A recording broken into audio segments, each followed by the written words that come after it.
Сау саламатсыздар ма, қымбатты достар. Бұл жаңадан құрылған Абай облысы.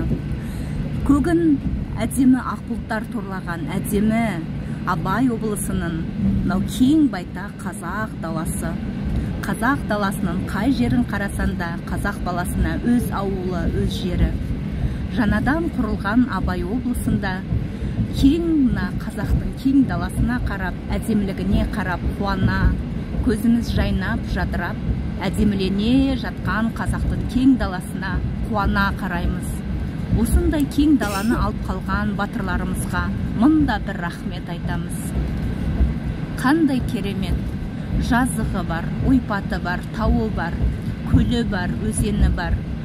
Барлығы орналасқан қазақ жерінде осындай майдай жазық Абай облысы керемет жерде орналасқан. Киелі жер. Бұл жерден көптеген біздің ұлылар шыққан.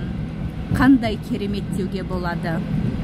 Қарасаңыздар, көгінде ақ бұлттар әндетіп, бізде ақ өзіміздің әдемілігімізді көрсеткіміз келеді дегендей, аппақ бұлттар да сүйкімді боп сұлулана аспанымыздың көркін, әдемілігін көрсетіп тұрған сияқты.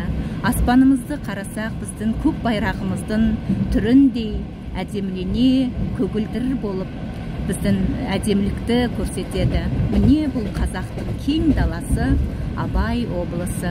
Сау саламатта болыңыздар. Сіздермен бірге болған Айжан Ислам қызы.